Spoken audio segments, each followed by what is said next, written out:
विकारं देशारं धर्मं कृता ज्ञातारं विश्वतत्त्वानां वन्दे तत्त्वज्ञानम्। कल अपनी चर्चा चल रही थी उपादान उपादेय भाव और कर्तृ कर्म भाव दोनों में क्या अंतर है। तो कहा था कि उपादान उपादेय भाव में एक समय का अंतर है और कर्तृ कर्म भाव में समय भेद नहीं है। और कहा कि जो उपादान है जब उसका व्यय होता है तब कर्ता संज्ञा की उत्पत्ति होती है और दोनों में एक द्रव्यपना होने पर भी दोनों भिन्न भिन्न है, उपादान उपादेय भाव और कर्तृ कर्म भाव। यानी वो शंका थी ना, उसकी शंका का हाँ, इन दोनों में एक समय यानी उपादान उपादेय भाव में एक समय का भेद होने पर भी यदि दोनों में एक द्रव्यपना मानने से हाँ, एक की अपेक्षा से उपादान उपादेय भाव को भी एक माना जाए तो क्या आपत्ति आती है। तो उपादान उपादेय भाव में एक द्रव्यपने के कारण एक मानने में आपत्ति ये बता रहे थे कि उपादान के आपत्ति तो नहीं, यानी उसमें स्वरूप बताया। हाँ, उपादान का नाश होने पर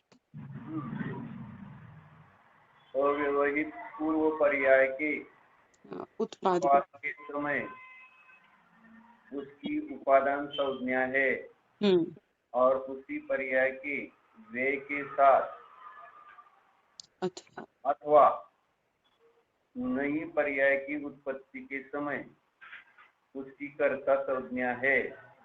इसलिए इनमें एक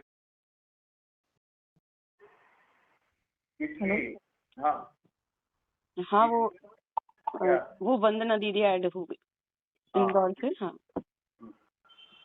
इसलिए इनमें एक द्रव्यपना होने पर भी वे दोनों भिन्न भिन्न है, अर्थात उपादान उपादेय भाव उपचरित सद्भूत व्यवहार में से स्वीकार किया गया है और कर्तृ कर्म भाव अनुपचरित सद्भूत व्यवहार में से स्वीकार किया गया है। इनके पृथक पृथक कहने का प्रयोजन भी पृथक पृथक है।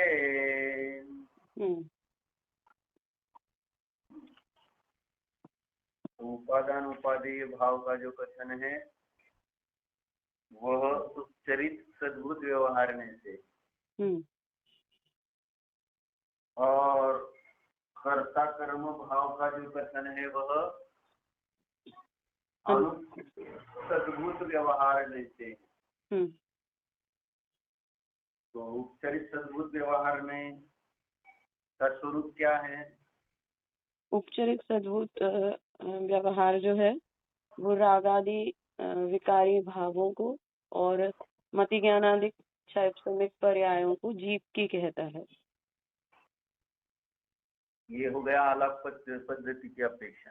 हाँ, लेकिन यहाँ एक सामान्य, अभी ये तो उसका विषय आप बता रहे हैं विशिष्ट। यहाँ शुद्ध पर्याय में उपचरित सद्भूत व्यवहार में नहीं लगेगा क्या?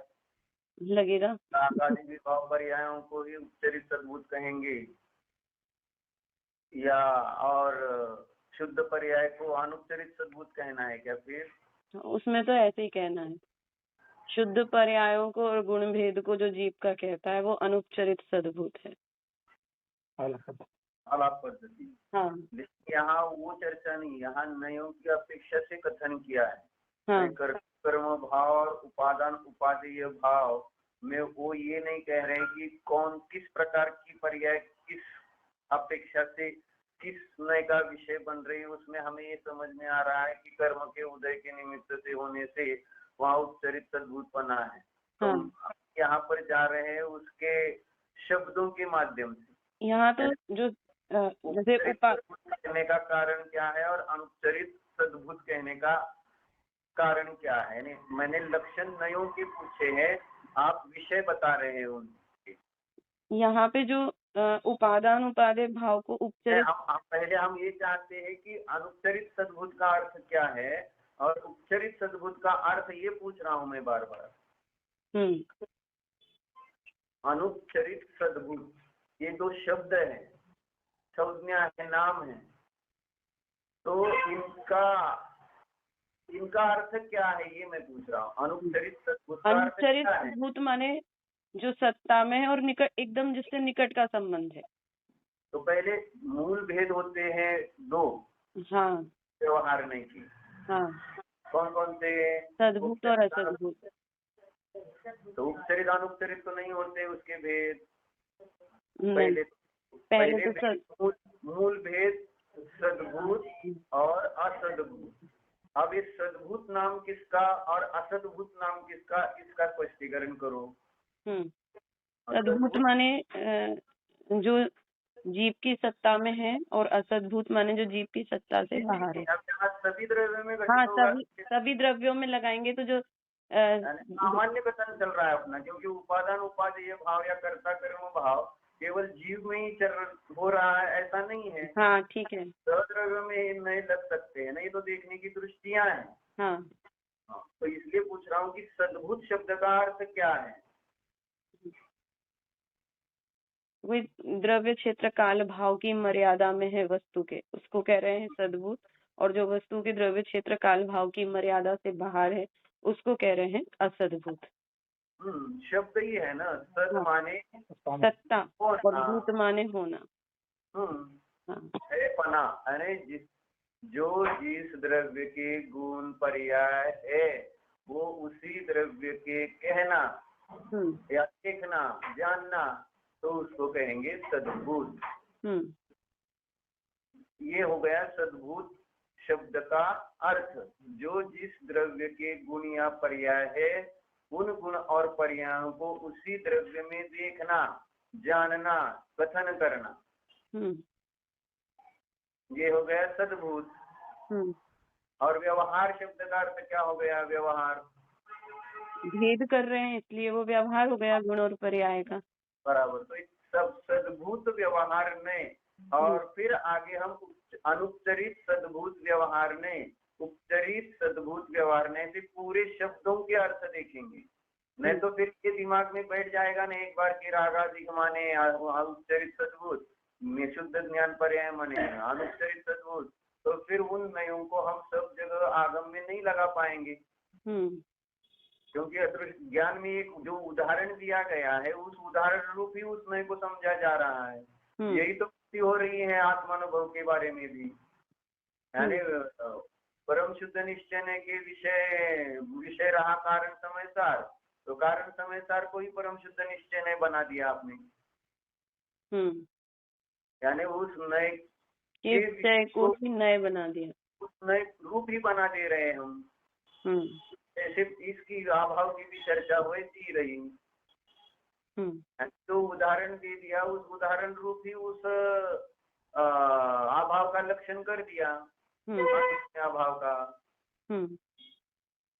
तो दृष्टांत दिए जाते हैं तो वे सिद्धांतक नहीं होते, वे तो सिद्धांत समझने के लिए एक देश, उनमें जो उस प्रकार का धर्म देखा जाए तो उस दृष्टि से उसको दृष्टांत बनाकर कहा जाता है। इसलिए दृष्टांत का भी हमने लक्षण न्याय में पढ़ा था। व्याप्ति संप्रतिपत्ति प्रदेश को दृष्टांत कहते या उदाहरण कहते, और उदाहरण के सम्यक वचन को दृष्टांत ऐसा कहा गया है। ये दृष्टांत का उदाहरण का लक्षण, दृष्टांत का लक्षण है ना। ये लक्षण नहीं जानेंगे तो फिर वही तो फिर वो लक्षण उदाहरण के न समझने के कारण जो तत्व बताया जा रहा है उस तत्व का भी सम्यक ज्ञान नहीं हो पाता, क्योंकि उदाहरण का स्वरूप नहीं पता होने से उदाहरणाभास दिए जाते हैं और उदाहरणाभास को ही तत्व समझा जाता है। या उदाहरण दिए जाते हैं तो वे उदाहरण है, वे कोई अनुमान के साध्य साधन अंग नहीं है, लेकिन उस उदाहरण को ही जहाँ जैसे हमने उदाहरण दी, ये तो अमृतचंद्र देव ने पुरुषार्थ सिद्धि उपाय में कहा, बिल्ली शेर को समझाने के लिए उदाहरण है, वह शेर नहीं है। अग्नि पर्वत पर है, धूम दिख रहा है, जैसे रसोई घर, तो रसोई घर वाली वहां अग्नि की चर्चा नहीं चल रही, वो तो उदाहरण है। रसोई घर वाली अग्नि पर्वत पर ढूंढने जाओ तो मिलेगी क्या? नहीं मिलेगी। ये उदाहरण होते हैं और उदाहरण में व्याप्ति समुप्रतिपदे प्रदेश होते हैं। अरे समान वहां पर साध्य साधन के धर्म देखे जाते हैं, तो उस अपेक्षा से उसको उदाहरण बनाकर हमें जो समझना है वो समझने का प्रयत्न किया जाता है या समझाने का प्रयत्न किया जाता है। लेकिन उदाहरण में भी व्याप्ति समीचीन होनी चाहिए। उदाहरण में भी व्याप्ति अगर गलत हो तो भी वह उदाहरणाभास हो जाता है। इसलिए उदाहरण का स्वरूप भी सही ना समझो तो भी गलती हो जाती है। और उदाहरण बताया गया है तत्व समझने के लिए, तो उदाहरण तत्व नहीं है। इसलिए यहाँ अभी निर्णय का हम स्वरूप देख रहे थे, तो उदाहरण का स्वरूप देख रहे थे कि नहीं, उदाहरण करें, यहाँ हम नए का लक्षण देख रहे थे। हम नए के द्वारा बताए गए विषय की चर्चा थोड़ी कर रहे थे। इसलिए शास्त्र में नयों को समझने के लिए उदाहरण दिए गए हैं, लेकिन उदाहरण जो दिए हैं उसके विषय, उदाहरण माने उसके उन नयों के होने वाले विषय होते हैं। तो विषय कथनचित भिन्न है और जो साधन है वो कथनचित भिन्न है। हम यहाँ अभी सद्भुत व्यवहार नए साधन की चर्चा कर रहे हैं। सद्भुत व्यवहार के विषय की चर्चा नहीं कह रहे हैं। तो सद्भुत व्यवहार का स्वरूप क्या बनता है, तो उसका एक सामान्य विषय की अपेक्षा से लक्षण बताया जाता है। तो इसलिए कह रहे हैं कि सद्भूत, सद्भूत का अर्थ यानी एक एक शब्द का अर्थ है ना वहाँ, सद्भूत, व्यवहार और नए, तीन शब्द है वहां पर। तो सद्भुत किसे कहा गया, व्यवहार किसे कहा गया और नए किसे कहा कहते हैं, तीनों को समझना पड़ेगा, तब जाकर उसके द्वारा कहा गया विषय स्पष्ट होगा। की थांबा, उघडा ना तुम्ही, घरी जायचं म्हटलं तर उठताय तुम्ही।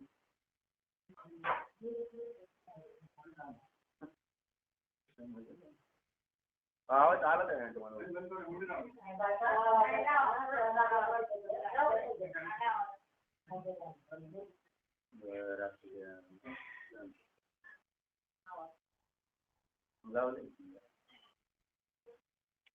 गावला म्हणजे ढकललाय, कडी लावल्यावर आवाज येत नाही का तुम्ही?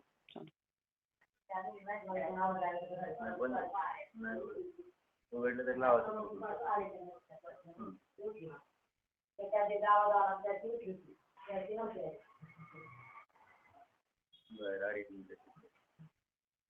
क्या कह रहे थे?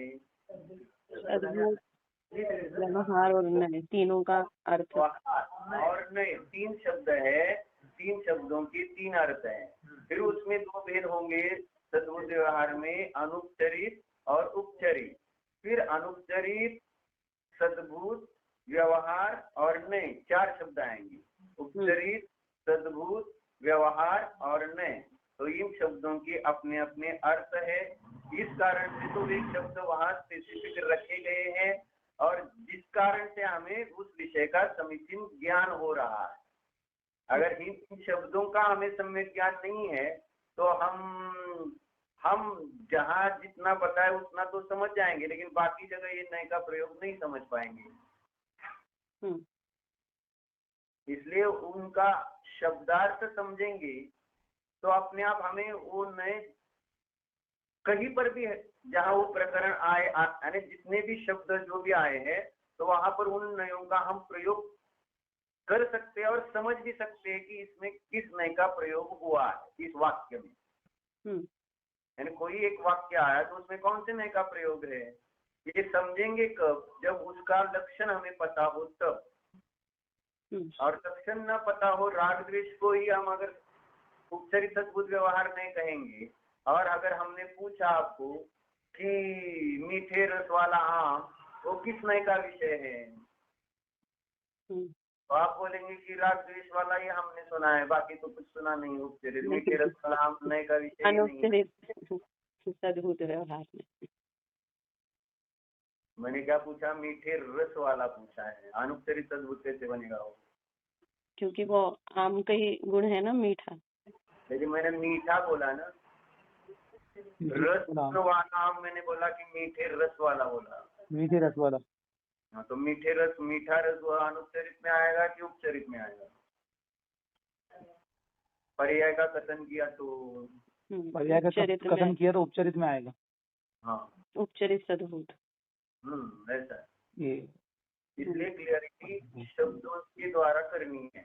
इसलिए पहले हमने व्यवहार में, अभी व्यवहार शब्द का अर्थ क्या है? पहले तो प्लस रू शब्द है, उसमें उत्पत्ति करते हुए तो विशेष रूप से जो और से रू माने भेद करना, उसको कहते हैं व्यवहार।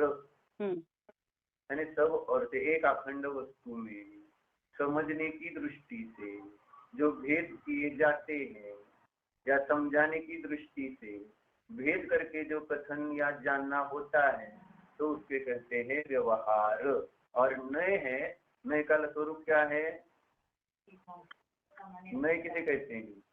वही सम्यक श्रुति ज्ञान के अंश को नए कहते हैं। तो यहाँ पे वस्तु को किसी अपेक्षा से बताया जा रहा है, माने जानना या उसको कहना, तो ये नए।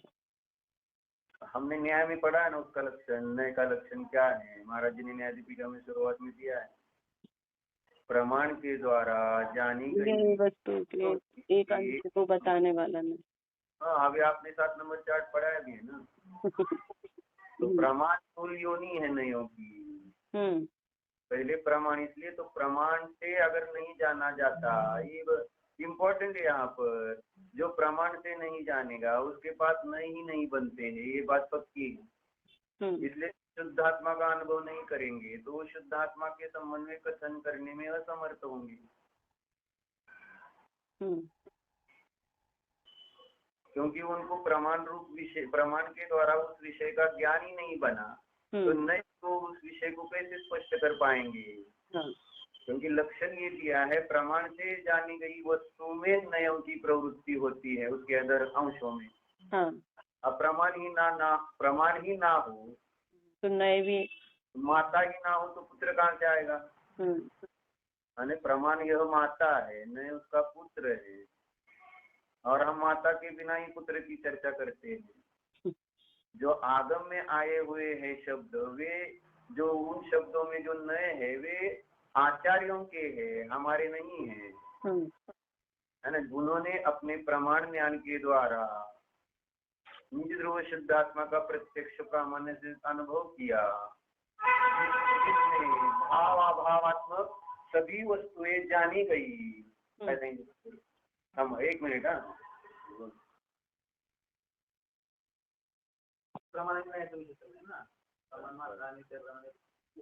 शेवटचं वाक्य काय? त्या प्रमाणामध्ये सर्व वस्तू जाणलेल्या आहेत, नाही त्याचा अंश रूपाने चित्रण करणे आपल्या जवळ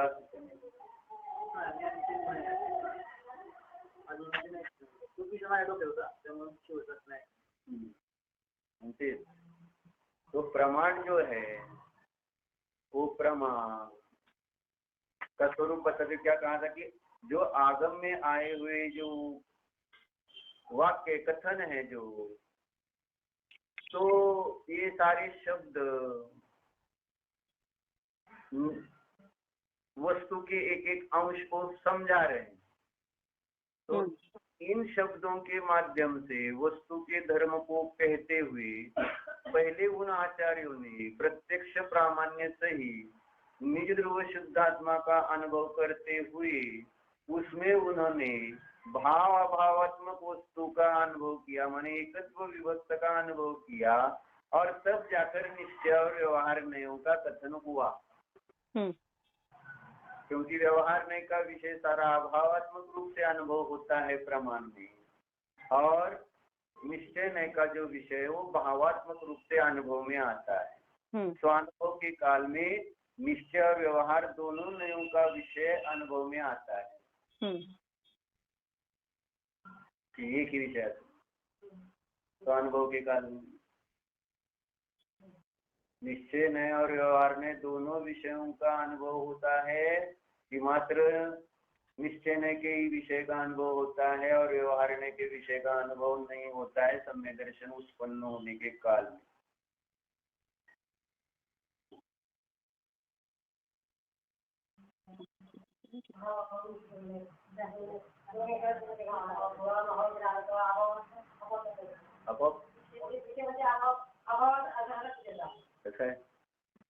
अपोहत नाही, वस्तु मध्ये आहे, वस्तु में अभाव धर्म है, भाव धर्म भी है और अभाव अपोप नहीं आता है वस्तु ही अनेकांतात्मक होने से। इसलिए कह रहा हूँ कि पहले से सीखना पड़ेगा अनेकांत से। अनेकांत इसलिए तो समंत भद्राचार्य ने देवागम सूत्र में पहले भाव अभाव की चर्चा की। कुंद कुंदाचार्य ने समय सार पढ़ाते हुए केवल एकत्व की चर्चा में ही एकत्व विभक्त की कथा करूंगा ये कहा है, और हमने समय सार का स्वरूप बदल दिया। हम समझ रहे समय सार मानी एकत्व। एकत्व यह समय सार का पूरा स्वरूप नहीं है। एकत्व विभक्त क्योंकि वस्तु स्वचतुष्टय से होती है और परचतुष्टय से नहीं होती। इस प्रकार से स्वानुभव में आने पर सविकल्प दशा में जो स्वचतुष्टय से है, एकत्व रूप से है, उसको निश्चय नय का विषय कहा गया। और जो विभक्त यानी जो उस एकत्व में नहीं था, ऐसे परद्रव्य और परभाव और जितने भी पर्याय हैं उनको विभक्त की कोटि में डाल दिया। और ये दोनों कह सके किस लिए? क्यों? क्योंकि उन्होंने प्रमाण से जाना। नए में इस प्रकार से दोनों युगपद जानने की योग्यता नहीं होती, क्योंकि नए अप्रकृष्ट विशुद्धि वाले होते हैं और प्रमाण ही प्रकृष्ट विशुद्धि वाला होता है। इसलिए नयों के माध्यम से जब निश्चय और व्यवहार का कथन हुआ तो इन निश्चय और व्यवहार का अनुभव पहले प्रमाण में युगपद हुआ। अब इसमें लोगों को ये शंका बनती है कि प्रमाण में अगर निश्चय व्यवहार दोनों जाने गए तो फिर वह अशुद्ध आत्मानुभव होता है। फिर इसलिए वे कहते हैं कि प्रमाण अनुभव का कारण नहीं है, नय से ही अनुभव होता है, प्रमाण से नहीं। क्योंकि प्रमाण का स्वरूप जानते नहीं है, इसलिए वे समझते हैं कि नय, और ना नय का स्वरूप समझते हैं। क्योंकि नय का स्वरूप अगर समझे तो वहां पर उन नयों के द्वारा भी आत्मानुभव नहीं होता, ये भी समझ में आ जाएगा। इसलिए जो नय और प्रमाण के स्वरूप नहीं जानते उनको अनुभव होने का विषय ही नहीं आने वाला। इसलिए आचार्य कहते हैं पहले जिसके द्वारा समझते हैं विषय को उसको अच्छी तरह से लक्षण युक्तियों से समझो और फिर उनका प्रयोग विषय को समझने के लिए करो और फिर आगे जाकर स्वानुभव करो। ऐसा है। इसलिए केवली के पास नय न होने से उनको शुद्धात्मानुभव का अभाव मानने की आपत्ति आएगी, क्योंकि जिनके पास नय है वे नय के द्वारा आत्मानुभव करेंगे और प्रमाण के द्वारा हमें आत्मानुभव कहेंगे होता है तो अशुद्ध आत्मानुभव मानेंगे। तो केवली के पास नय नहीं, केवल ज्ञान प्रमाण ज्ञान कहलाता है। तत्प्रमाण 5 ज्ञान प्रमाण है, तो केवल ज्ञान प्रमाण होने से केवली पहले बाधित होंगे, उनको अशुद्ध आत्मानुभव आता रहेगा। हम शुद्ध आत्मानुभव कर पाएंगे तो हम केवल ज्ञानी से भी महान बन जाएंगे। ये जानने की चर्चा है, मोह को उसको बीच में मत लाओ अभी थोड़ी देर। बोलेंगे केवली का मोह नहीं, मोह की चर्चा नहीं। मोह तो जैसा विषय जाना जाता है उस अनुसार मोह उत्पन्न होगा या समता भाव उत्पन्न होगा। ये जानने का फल है मोह और समता भाव। मोह का फल अज्ञान नहीं है या समता भाव नहीं है। ज्ञान और अज्ञान का फल है समता भाव और मोह। वस्तु जिस प्रकार से ज्ञान के द्वारा जानने में आती है उस प्रकार से। इसलिए तो कल हमने कलश पढ़ा था, कौन सा कलश था? विकल्प कहाँ पर 95 कलश गाता नहीं। तो यहाँ पढ़ा था ना कि विकल्प करता यानी अज्ञानी जो है वह विकल्प रूप परिणमता है, इसलिए वह करता है ना। यहाँ पर विकल्पों को करने वाले को कर्ता कहा है और विकल्प उसका कर्म कहा गया है। तो विकल्प करने वाला जो होता है उसको जब कर्ता कहा जा रहा है तो उसको अज्ञानी कहा है। यानी विकल्प जो जिसमें होते हैं वह अज्ञानी होता है, ज्ञानी के विकल्प नहीं, बुद्धि पूर्वक विकल्प नहीं होते, अज्ञानी के बुद्धि पूर्वक विकल्प होते। ज्ञानी के विकल्प देखे जाते हैं लेकिन बुद्धि पूर्वक उसको नहीं कहा जाता, क्योंकि उसकी श्रद्धा में वस्तु का स्वभाव आ गया है और इससे वो जो भी कार्य करता हुआ देखा जाता है उसमें बुद्धि पूर्वक पने का अभाव है, चाहे वो पाप करे या पुण्य करे। बुद्धि पूर्वक ज्ञानी का ना पाप बनता है ना बुद्धि पूर्वक पुण्य बनता है। ये अध्यात्म भाषा है ना, ये अध्यात्म की अपेक्षा कथन है, आगम भाषा से नहीं। सर्वथा इसका ऐसा अभिप्राय नहीं ग्रहण करना। यानी दृष्टि में हम त्रिकाली विषय को लेकर ये चर्चा कर रहे हैं, तब ऐसा कथन आता है। यानी जो निज ध्रुव शुद्धात्मा को जानकर सम्यक दृष्टि बनता है उसके चार पैर स्वभाव से जुड़ते हैं, तो वह सविकल्प अवस्था वाले दो पैरों को यहाँ आचार्य ने अबुद्धि पूर्वक संज्ञा 171-72 गाथा में दी है ना। तो ये अर्थ यहाँ पकड़ना पड़ेगा। इसलिए चर्चा ये थी कि प्रमाण से नयों की उत्पत्ति होती है, यानी जिसके पास सम्यक ज्ञान प्रमाण नहीं है उसके पास सम्यक नय हो ही नहीं सकते। फिर आज की बेस पर हम नयज्ञ है ऐसा मान रहे हैं। ये आचार्यों क्या क्रेडिट मैं ले रहा हूं, काम किया आचार्य ने और जो उसका कथन कर रहा है वो समझ रहा है कि ये मेरा है। यानी जैसे गधे के पीठ पर रखे हुए भगवान के दर्शन कर रहे लोग और गधा समझ रहा है कि मेरा दर्शन कर रहे है ना। तो ये आगम में आया हुआ सारा विषय आचार्य का है जो सम्यक ज्ञानी थे, माने प्रमाण से निध्रुव शुद्धात्मा का प्रत्यक्ष प्रामाण्य सिद्ध अनुभव किया और सविकल्प अवस्था में आए। इसलिए कुंदाचार्य ने लिखा कि उस एकत्व विभक्त आत्मा को अब मैं कहूंगा, दर्शाऊंगा।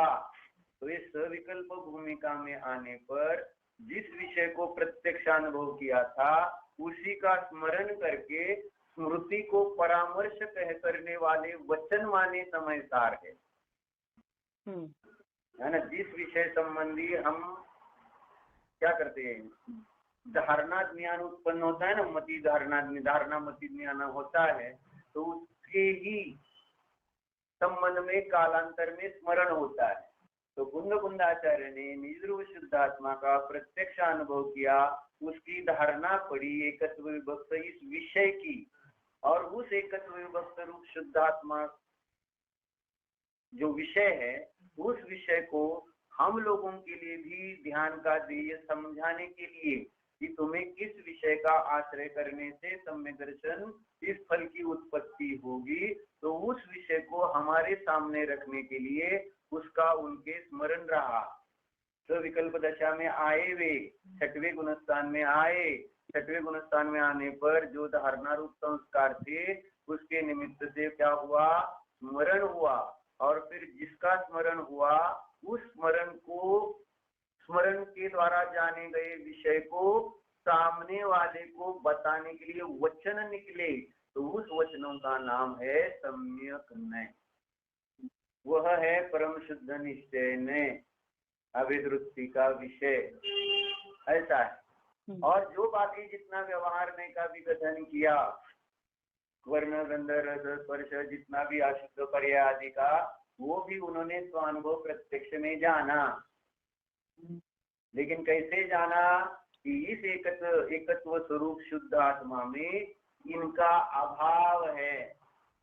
शरीर भी अनुभव किया कुंदाचार्य ने जब स्वात्मानुभव कर रहे थे तो, लेकिन शरीर को अभाव रूप अनुभव कर रहे थे और शुद्धात्मा को भाव रूप। ऐसे भाव अभावात्मक अनुभूति होती है, मात्र भावात्मक अनुभूति मानो तो वह एकांत हो जाता है, अपूर्ण वस्तु का अनुभव, अशुद्ध आत्मानुभव रूप अशुद्ध आत्मानुभव भी देता है, पूर्ण शुद्धानुभव या शुद्ध आत्मानुभव नहीं करा सकता अपूर्ण विषय, है ना। तो मात्र भावात्मक वस्तु को ध्यान का ध्येय बनाएंगे तो उसमें अपूर्णता होने से, खंडित विषय होने से उसकी अनुभूति नहीं आएगी। जैसे पर्याय छोड़कर ध्रुव का अनुभव करेंगे तो वह अशुद्ध अनुभव कहलाता है ना। ध्रुव रूप से पर्याय देखना फिर वो शुद्ध आत्मा का अनुभव कहलाता है, ऐसा है। इसलिए अगर तो इसलिए क्या कह रहे थे हम कि व्यवहार नए नए शब्द का अर्थ क्या है? समान के द्वारा जानी गई वस्तु के एक अंश को जिसके द्वारा जाना जाता है उसे नए कहते हैं। अब उसके बाद व्यवहार शब्द उल्टे क्रम से चलो, नए अव्यवहार, नए। अब पहले तो सामान्य विवक्षाओं से भेद होते हैं, तो यहाँ निश्चय और व्यवहार ऐसे दो भेद कर रहे हैं। सही द्रव्यार्थिक और पर्यायार्थिक होते हैं, तो यहाँ निश्चय और व्यवहार की अपेक्षा से बात हो रही है। व्यवहार शब्द का प्रयोग बहुत ज्यादा होता भी है नयों की अपेक्षा से। तो फिर नय हो गया प्रमाण से जानी हुई वस्तु के एक अंश में ज्ञान की प्रवृत्ति। ज्ञान का नाम नय है, वस्तु का नाम नय नहीं, विषय का नाम नय नहीं होता है। जिस ज्ञान के द्वारा वह वस्तु एक धर्मात्मक जानी जाती है उस ज्ञान पर्याय का नाम नय है, और उस ज्ञान पर्याय के द्वारा जाने गए विषय पर उस नए ज्ञान का आरोप किया जाता है, इसलिए आत्मानुभूति शुद्ध नयात्मक कही जाती है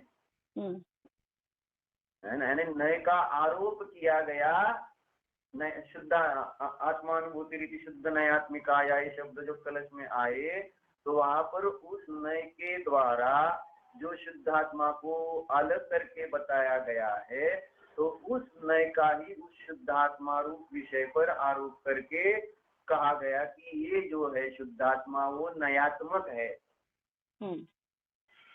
जबकि आत्मा ज्यों का त्यों है, नयात्मक नहीं है, न प्रमाणात्मक है। प्रमाण ज्ञान की अवस्थाएं हैं, और शुद्धात्मा यह प्रमेय है, विषय है, ज्ञेय है, ध्येय है, अनुभाव्य है ना। विषय इस प्रकार से कहा गया। तो शुद्धात्मा विषय है, उसके द्वारा जानते नहीं। कल भी हमको देखा था, प्रमाता, प्रमेय, प्रमिति ये जानने के उपाय नहीं है। प्रमेय जानने का उपाय नहीं है। प्रमेय जाना जाता है, प्रमेय के द्वारा जाना नहीं जाता। अब व्यवहार का लक्षण नए हो गया। नए माने वस्तु में, चाहे वो निश्चय हो चाहे वह व्यवहार हो, नए माने भेद ही आएगा, अखंड बन ही नहीं सकता। निश्चय नए के विषय को भले अखंड कहा जाए तो वह व्यवहार की अपेक्षा से अखंड कहा गया। अपेक्षा समझनी पड़ेगी उसमें। प्रमाण की अपेक्षा देखो तो वहां पर वह निश्चय का विषय भी खंडित ही है, अंशात्मक ही है, वह धर्मी धर्म समूह को नहीं ग्रहण कर रहा। निश्चय नय का विषय भी धर्मी धर्म समूह रूप नहीं है ना। धर्मी मुख्य है तो धर्म गौण है, और धर्म मुख्य है तो धर्मी गौण होता है। तो अब यहाँ पर निश्चय को बाजू में रखकर व्यवहार की अपेक्षा से बात कर रहे हैं। तो व्यवहार का लक्षण क्या किया गया? भेद तो व्यवहार, हाँ, विशेष रूप से सब ओर से वस्तु में भेद करना, इसका नाम है व्यवहार। वी प्लस अव प्लस रू, ये तीन शब्द है उसमें, है ना। तो वी का अर्थ विशेष, अव का अर्थ सब ओर से, और रू का अर्थ भेद करना। तो द्रव्य काल भाव जो जितने विकल्प है उसकी अपेक्षा से उस वस्तु में भेद करते जाना, इसका नाम है व्यवहार। अखंड वस्तु में इस प्रकार से भेद करते जाना। फिर आगे आएगा उस सद्भूत, आगे आएगा सद्भूत। तो सद्भूत शब्द का अर्थ क्या हुआ? सत्ता में होना। हाँ, सत्ता में होना है ना, एक की ही सत्ता में होना, इसको कहा सद्भूत है ना। शब्द से ही समझ में आ रहा है। इसलिए सत्ता में होने वाले जो धर्म है उनको भेद रूप से जानना या कथन करना, इसको कहते हैं सद्भूत व्यवहार नय। अब इस सद्भूत के दो भेद किए, एक अनुपचरित और एक उपचरित है ना। जिसका विषय महान है उसको पहले है ना। जैसे प्रमाण नय में भी प्रमाण पहले और बाद में नय, क्योंकि प्रमाण पूज्य है, नय पूज्य नहीं है। इसलिए प्रमाण में स्वर ज्यादा है फिर भी उसको पहले रखा गया, नय में स्वर अल्प है फिर भी उसको बाद में रखा गया। तो इसलिए अनुपचरित सद्भूत व्यवहारने का विषय वह उपचरित सद्भूत व्यवहारने के विषय की अपेक्षा से पूज्य है। ये यहाँ पर इसलिए पहला भेद कौन सा आएगा? अनुपचरित, और फिर आएगा उपचरित। तो अनुपचरित सद्भूत व्यवहारने। अब हमें अनुपचरित का अर्थ करना है, अनुपचरित। अनुपचरित, अन माने नहीं, उपचरित माने उपचार, जिसमें उपचार नहीं होता उसको कहते हैं अनुपचरित। अब पूरा उसका अर्थ कर सकते हैं, यानी जिसमें उपचार नहीं है, ऐसी एक सत्ता जिसकी होती है उसमें भेद करके जानना या कथन करना, इसको कहते हैं अनुपचरित सद्भूत व्यवहार। कितना अर्थ है अनुपचरित सद्भूत व्यवहार। अब ये अर्थ अच्छी तरह से ज्ञान में बैठ जाए, उसका भाव पकड़ में आ जाए, तो आपको कोई भी वाक्य दिया जाए तो आपको ये समझ में आएगा कि ये अनुपचरित सद्भूत व्यवहार का विषय है या नहीं, क्योंकि एक एक टर्म क्लियर हो गई। तो उससे जो वाक्य सामने आएगा तो तुरंत उसमें ये सारे टर्म्स लगा कर देखेंगे, अगर वे टर्म्स वहां पर दिखती है तो उसको कहेंगे कि ये इस नय का विषय है, और इसमें से एक टर्म भी वहां पर नहीं दिखेगी तो तुरंत कह सकते कि ये इस नय का विषय नहीं है। इतना सर्व करने के लिए आचार्य ने नय का प्रकरण रखा है, और इसलिए नय नहीं समझेंगे तो प्रकरण ही नहीं समझेगा, विषय ही नहीं समझ में आएगा। ऐसा है। अब उपचरित सद्भूत व्यवहार में, अब बाकी तो क्लियर हो गए हैं, सद्भूत व्यवहार और में। अब उपचरित शब्द आया। उपचरित शब्द का अर्थ तो समझ में आ ही रहा है, उपचार करना है, जो है ना। उपचार माने वह जिसका, उपचार माने उपचार का अर्थ जिसका नित्य तादात्म्य संबंध ना हो, कभी कभी कहा जाता हो, संयोग के कारण कहा जाता हो, तो वह उपचार कहलाता है। अब यहाँ उपचरित सद्भूत व्यवहारने की बात आ रही है। अब है सद्भूत फिर भी उपचार कहा जा रहा है, तो एक में भी उपचार किस प्रकार से बनता है? तो द्रव्य में जो गुण होते हैं वो नित्य होते हैं, और जो पर्याय होती है वे अनित्य होती, और उन अनित्य पर्यायों के द्वारा जब द्रव्य का कथन किया जाता है तो वह द्रव्य का त्रिकाल स्वरूप न होने से उसको उपचरित कहा गया। किसी भी पर्याय के द्वारा जब द्रव्य कहा जाएगा तो वह द्रव्य का अनादि अनंत स्वरूप नहीं होगा। जैसे हम केवल ज्ञान पर्याय वाला जीव अगर कहे तो भी वह अनादि अनंत स्वरूप नहीं है, केवल ज्ञान पर्याय। इसलिए वो उपचरित सद्भूत व्यवहार का विषय कहा जाएगा। राग द्वेष वाला जीव यह भी उपचार, शुभ अशुभ शुद्ध पर्याय वाला जीव यह भी उपचार है। फिर भाव मनुष्य तिर्यंच नारकी देव यह भी उपचार, इन पर्यायों के द्वारा जीव को जानना या कथन करना ये सारा उपचरित सद्भूत में आ जाएगा, क्योंकि ये जीव के शाश्वत स्वरूप नहीं है, इसलिए इनको उपचार शब्द से कहा जाएगा। जैसे मीठे रस वाला आम, सुगंधी आम, ये कौन से नए का विषय होगा? सुगंधी आम उपचरित सद्भूत का, तो क्योंकि गंध गुण की पर्याय है सुगंध और गंध, यह गंध गुण की पर्याय है, इसलिए वह उपचरित सद्भूत व्यवहार में। तो इस प्रकार से सभी द्रव्यों में एक सद्भूत असद्भूत उपचरित अनुपचरित व्यवहारने के भेद घटित होते हैं, है ना। अब यहाँ पर जो अपना प्रकरण है उसमें ये प्रश्न है कि उपादान उपादेय भाव को यहाँ पर उपचरित सद्भूत कहा और कर्तृकर्म भाव को अनुपचरित सद्भूत कहा। अब इसलिए हमारी जो व्याख्या भी थोड़ी सी ठीक करनी होगी, है ना। अनुपचरित सद्भूत कहते हुए एक द्रव्य में गुण में अथवा पर्याय में भी घटाओ कोई कथन तो वो अनुपचरित होगा। एक ही द्रव्य गुण या पर्याय और द्रव्य गुण या पर्याय में भेद करके एक दूसरे में घटाएंगे तो वो उपचरित में जाएगा। ठीक है ना। हाँ भैया।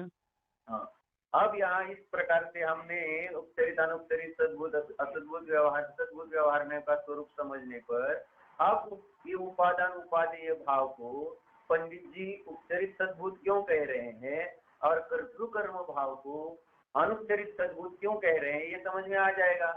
हाँ। तो अनुपचरित सद्भूत कर्तृकर्म भाव को क्यों कहा? क्योंकि एक ही पर्याय को कर्ता कर्म रूप से देख रहे हैं, भेद नहीं किया, है ना। एक ही पर्याय में कर्ता भेद नहीं किया, माने भिन्न समय भेद न करके उस ही पर्याय में भेद किया है कर्ता कर्म का, लेकिन एक ही पर्याय में किया है। दो भिन्न भिन्न पर्याय या भिन्न गुण पर्याय या भिन्न द्रव्य पर्याय या अन्य द्रव्य और ये पर्याय इस प्रकार से नहीं, उसी एक पर्याय में, इसलिए उसमें व्यवहार घटित होगा। सद्भूत घटित होगा कि नहीं उस पर्याय में? होगा। उसमें सद्भूत व्यवहार घटित होगा कि नहीं होगा एक ही पर्याय में? हाँ, सद्भूत घटित होगा कि असद्भूत होगा, पर्याय का कथन है। तो पर्याय का कथन है, इसलिए डायरेक्ट उपचार पर नहीं जाना है। तो एक ही पर्याय का कथन होने से उसको सद्भूत कहेंगे। जैसे एक ही द्रव्य का कथन है तो सद्भूत, वैसे एक ही द्रव्य की एक ही पर्याय में कथन किया और सूक्ष्मता से आए तो वह सद्भूत ही हो गया। और एक ही द्रव्य के गुण और पर्याय इसमें भेद करके वो एक दूसरे पर आरोप करके कथन किया तो वो उपचरित हो जाएगा। या भिन्न भिन्न पर्यायों में भी लगाया तो उपचरित में जाएगा। लेकिन एक नहीं किया है तो क्या हुआ? अनुपचरित सद्भूत। कर्ता और कर्म संबंध लगा, इसलिए सद्भूत। और उपचार नहीं किया है, एक पर्याय कारण और दूसरी पर्याय कार्य, इस प्रकार से कारण कार्य भाव भिन्न भिन्न समयों में न लगाने के कारण वह अनुपचरित हुआ। लेकिन कारण कार्य भेद के इसलिए व्यवहार हुआ। और जाना और देखा उस एंगल से इसलिए नहीं हुआ। इसलिए कर्तृकर्म भाव यह जो विषय बनता है वह अनुपचरित सद्भूत व्यवहार नए से बनता है। और उपादान उपादेय में उपचरित सद्भूत क्यों कहा? क्योंकि दो भिन्न भिन्न पर्याय ली है वहाँ पे। दो भिन्न भिन्न पर्याय में क्या किया है? कारण कार्य बताया, कार्य भाव घटाया है, इसलिए वो उपचरित बना। एक ही द्रव्य की दो पर्याय इसलिए सद्भूत, दो पर्याय है इसलिए उपचरित। यानी कार्य कारण दो भिन्न भिन्न में घटाने के कारण उपचरित हो गया। लेकिन एक ही द्रव्य की दो पर्याय इसलिए सद्भूत है, कारण कार्य का भेद किया इसलिए व्यवहार है, और उस प्रकार से हमने उस विषय को जाना देखा इसलिए नए है। इसलिए दोनों एक नहीं हो सकते, क्योंकि ये दो अलग अलग नयों के विषय है। इसलिए उपादान उपादेय भाव और कर्तृ कर्म भाव को एक मानने में आपत्ति आएगी, क्योंकि दो नयों के विषयों को मिलाकर कथन करेंगे तो गलत हो जाएगा ना। जैसे शरीर वाला जीव यह व्यवहार का कथन है, ज्ञान वाला जीव निश्चय का कथन है, तो इन दोनों को एक में मिलाकर कथन कर सकते हैं क्या? फिर से भैया, शरीर वाला जीव और ज्ञान वाला जीव दोनों एक नए के विषय बन सकते हैं क्या? नहीं बन सकते, एक असद्भूत होगा और एक सद्भूत होगा।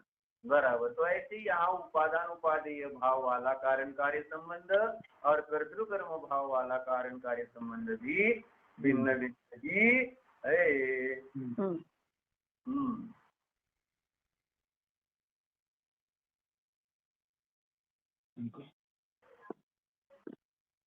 तो ये समझकर जीवन में क्या लाभ हुआ?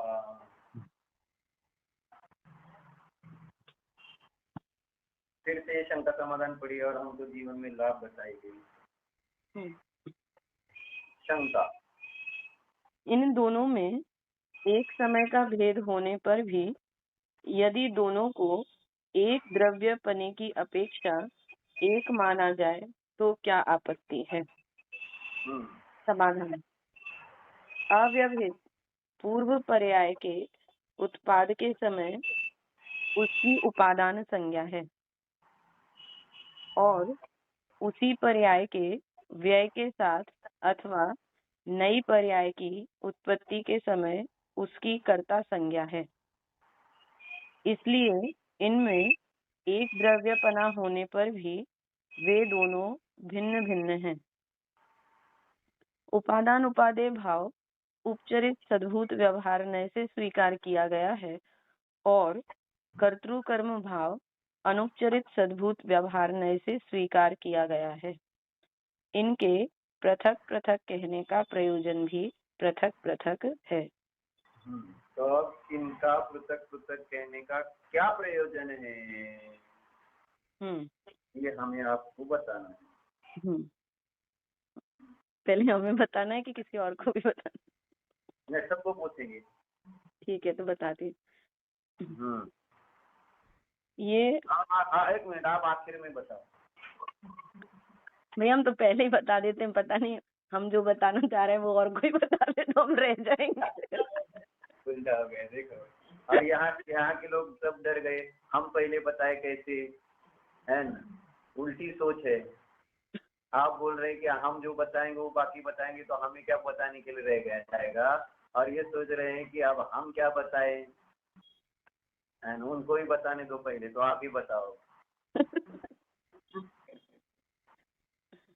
हमने यहाँ पे दो प्रकार के भाव देखे, उपादान उपादेय भाव और कर्तृ कर्म भाव, और दोनों में एक द्रव्यपना है, उपादान उपादेय भाव में और कर्ता कर्म भाव में। तो इससे, और ये एक उपचरित सद्भूत व्यवहार नय का विषय है और एक अनुपचरित सद्भूत व्यवहार नय का विषय। इससे हमें ये समझ में आया कि जैसे हम कर्ता की कल्पना करते रहते हैं, अन्य माने सुबह से शाम तक मैंने ये किया, ये मेरा कर्म, मैं इसका कर्ता, जो पूरा सुबह से शाम तक का चल रहा है। लेकिन अनुपचरित सद्भूत व्यवहार नय से ही कर्ता कर्म भाव स्वीकार किया गया है। तो इसका मतलब एक द्रव्य में स्वीकार किया गया है, और जिस समय जो कार्य हो रहा है और जिस कार्य का वो उस कार्य को जो कर रहा है वह एक समय की पर्याय ही हो सकती है। और हम तो भिन्न द्रव्यों में कर्ता कर्म लगा के जबरदस्ती का टेंशन ले रहे हैं। सही है, यानी एक द्रव्य की एक पर्याय में ही कर्ता कर्म भाव। हाँ, और हम मान क्या रहे हैं? अभी तो हम भिन्न द्रव्यों के कर्ता बने हुए। अच्छी बात। और उपादान उपादेय भाव, तो उपादान कहा कि अव्यवहित पूर्व पर्याय सहित विशिष्ट द्रव्य, उसका नाम है उपादान। और जो कार्य हुआ माने उत्तर क्षणवर्ती पर्याय सहित विशिष्ट द्रव्य, वो है उसका उपादेय, माने कारण और कार्य। उपादान को कह रहे हैं कारण और उपादेय को कह रहे हैं कार्य। तो यहाँ पे दो पर्याय हैं। तो यदि हम एक पर्याय की अपेक्षा से देखें तो भी हम परवस्तु के कर्ता नहीं है, और दो में देख रहे हैं तो वहाँ दो में भी दो पर्यायों को स्वीकार किया गया है, ना कि कर्ता रूप से हमें देखा जा रहा है वहाँ कार्य में। तो उपादान उपादेय माने दोनों से कर्तृत्व का बोझा उतरता है। ये तो आपने दोनों को समझकर जीवन में लाभ बताया, अच्छी बात। यानी कर्तृत्व भाव मूलतः दोनों की भी कथनों के माध्यम से नष्ट करना है। हाँ, ये मूल इसका प्रयोजन। लेकिन अब यहाँ पर जो आखिर में पंडित जी ने लिखा, दोनों प्रकार का है, उपादान उपादेय और कर्ता कर्म भाव, इन दोनों का भिन्न कथन करने के दो भिन्न भिन्न प्रयोजन। इन दोनों भिन्न भिन्न प्रयोजनों को समझना है मुझे कि कर्ता कर्म का कथन करना जो है उसमें क्या प्रयोजन है, और उपादान उपादेय भाव से कारण कार्य की चर्चा करने में क्या प्रयोजन है, कारण कार्य का संबंध। यानी यहाँ पे उपादान उपादेय भाव को बताते हुए पंडित साहब को ये कहना है कि जब माने कार्य होगा तो अनंतर पूर्व क्षणवर्ती पर्याय से ही हमें कार्य का अंदाजा लग जाएगा कि क्या कार्य होने वाला है। ये उपादान उपादेय भाव में। और जो कर्ता कर्म भाव है एक द्रव्य में घटित होगा। हाँ, वो तो एक द्रव्य में तो घटित, एक पर्याय के ले रहे हैं आप लोग। थोड़ा चिंतन करना पड़ेगा, ऐसा जल्दी नहीं आएगा इसका। यानी इसमें प्रयोजन भिन्न भिन्न कथन करने में, क्योंकि ऐसे कार्य की ही चर्चा चल रही है वैसे तो। हाँ, लेकिन कार्य की चर्चा चलती हुई और वहां पर भिन्न को कार्य का कर्ता न कहते हुए वहां उसी द्रव्य के उसी पर्यायों में ही या उस पर्याय में ही कारण कार्य संबंध बताया जा रहा है। लेकिन एक ही द्रव्य में दो प्रकार के कथन करने का भिन्न भिन्न क्या प्रयोजन हो सकता है? अगर दो प्रकार का कथन है तो दो प्रकार के प्रयोजन होने चाहिए। उपादान उपादेय भाव कह रहे हैं और कर्तृकर्म भाव कह रहे हैं तो कुछ ना कुछ अंतर तो है ही, और अंतर तो बताया भी, भिन्न समय और एक समय की अपेक्षा। इसमें क्या क्या प्रयोजन रहा है इसमें ऐसे दो कथनों में? इसकी चर्चा कल करते हैं, आज चतुर्दशी। हाँ, ठीक है। चिंतन करके बताना कल थोड़ा सा, तब चिंतन। हाँ, प्रश्न समझ में आया क्या तेजश्री? है ना, परत ती तुम्हाला गंधर म्हणते ते, परत ती म्हणते गणिनी म्हणायचं, गंधर नाही म्हणते ते. म्हणजे मुनी सांगते ते समोसरणात गंधर म्हणजे मुनी आणि आरिका म्हणजे गणिनी. मग त्या गणिनीला यायला पाहिजे, परत ती म्हणणार कसली गणिनी, कसला तुमचा आर्यंत, परत माझ्यावर येईल सगळं म्हणून तुमच्यावर जाऊ वगैरे. बरोबर आहे का ते? एकदम बरोबर आहे. जेव्हा प्रश्न समजून घ्या, नाही आलं तरी ह्यांना विचारा, गंधरांना पाहिजे. गंधर व्हायचं का माझं का नको? हा चालतंय. हो जानिए.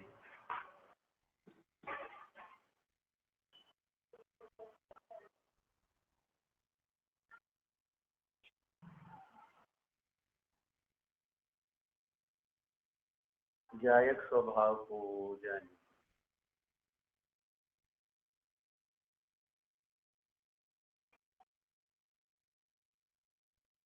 एकत्व विभक्त स्वरूप ऐसा यह मैं ज्ञाता आत्मा हूँ.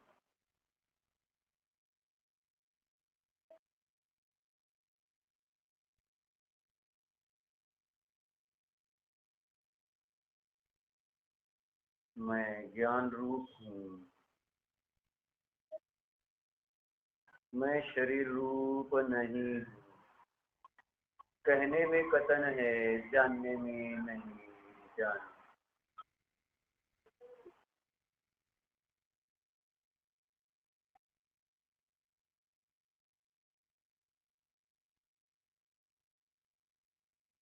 कथन में अंतर पड़ता, अनुभव में नहीं. एकत्व विभक्त ऐसे निज ध्रुव को जानूं.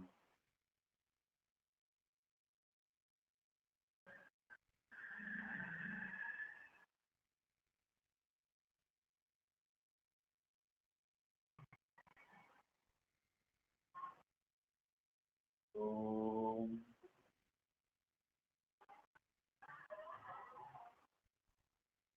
विसर्जन।